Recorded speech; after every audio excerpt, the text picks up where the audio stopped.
So here we are. We've moved on to the final stage in the game. You get this cutscene. Skip it. Again, it'll give you a save prompt. I'm going to choose yes. It is faster to choose no. From here, hold down right and scoot right into this wall so we can get around that gun. Also, the rocket that is fired at us there won't hit us. Our goal is to just get to the end of this room here and go through the door at the end.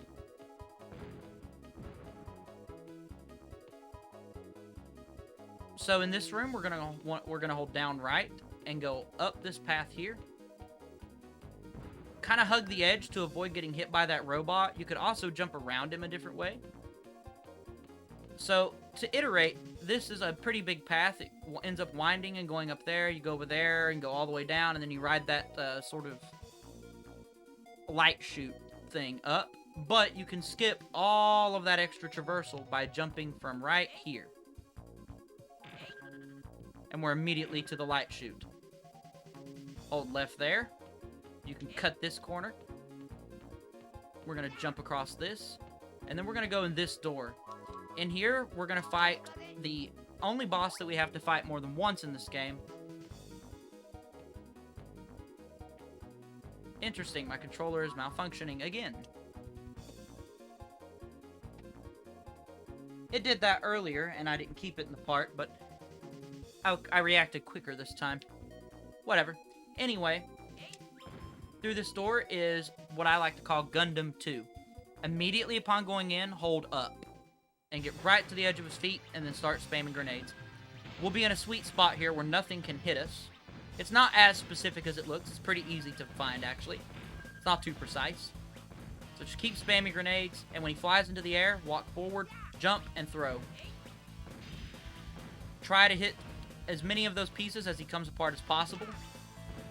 Generally, this fight goes a little quicker than Gundam 1 because he just moves a lot faster. It goes through his attack phases quicker.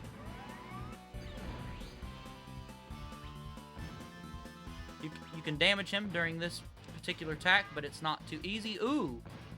So we actually managed to destroy his bits during that phase, which saved us a little bit of time. He moves much faster in this phase. You can kind of keep him stuck in a corner. Ooh, we got a very nice quick kill. Took quite a bit of damage, but that was a very fast Gundam 2.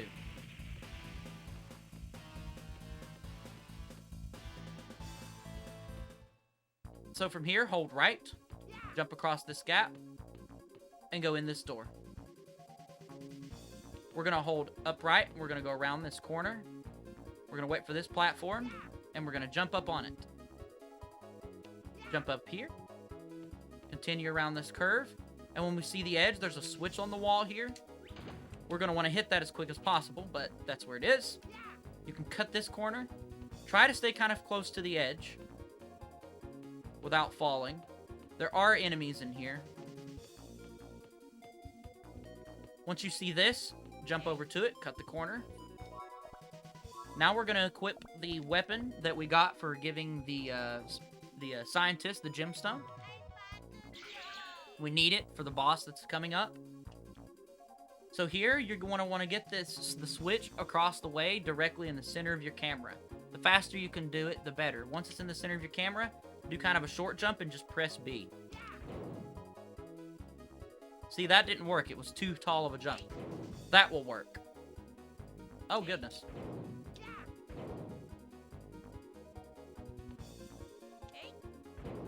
That'll work. There. It's a little tricky. So, we get a cutscene here. Skip it. Hold B as soon as... Just hold B. Keep holding. Wait for him to jump, and then jump and fire and do the shot. Charge as many shots as you can before he hits you with that attack. Notice it shrinks us. We can't actually attack him while we're shrunk. Anyway, once you get rid of the purple barrier around him, switch back to Faint Bang Grenade. If you really wanted to, you could maybe eliminate that step. Try to avoid his Shrink Ray best you can. This attack here is also a Shrink Ray, it's just a spinning one. There is something to mention about his shrink ray, but we'll get to that later. So here we are in the next phase of the fight. He'll kind of do like a leftward curve towards you, and then send a X slash at you. It's a little tricky to dodge sometimes. And very occasionally he'll do a rightward curve. So this phase here, he turns into a pile of goo. Kind of just stand back. Try to grenade it best you can. Once you see it float into the air, back out of the way and try to bomb it best you can. He's going to transform back into his other form, but stay out of the way. His next attack is a shrink ray attack, and you do not want to get hit by it. If you do, the game is soft locked and you can no longer complete the game. So that's the boss, but not the true final boss. We get a couple cutscenes. Skip. Skip. Skip. Now we're back at Nobi's town. So from here, we go straight into Nobi's house and up the stairs.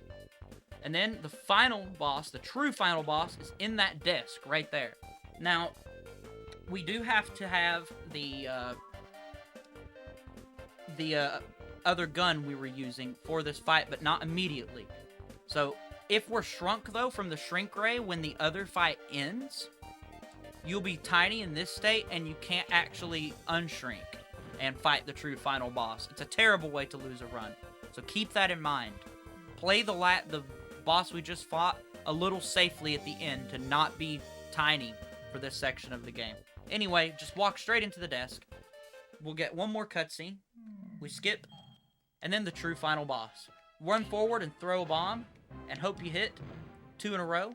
Now he has a purple barrier, much like the previous boss. We have to equip the gun again. Try your best to get off really good charge shots, like so. And so, don't really worry about taking damage at this point. Sometimes he has weird iframes like that. So after this, you can continue to use the gun if you like. I usually switch back to the grenade. And then bomb him best you can. Once you see him start to shake, he's going into his final phase. Stand back and spam grenades. And that's it. Once the screen fades to black, that's the end of the timer. Right there. You can skip this cutscene. And this cutscene if you want to. And go straight to the credits. And that's Doraemon 3. I hope that this tutorial is helpful for anyone that wants to get into it. It's a very small community, and there's not a whole lot of English resources for the game at all.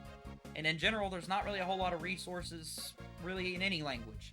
So all input is welcome, appreciated, and wanted.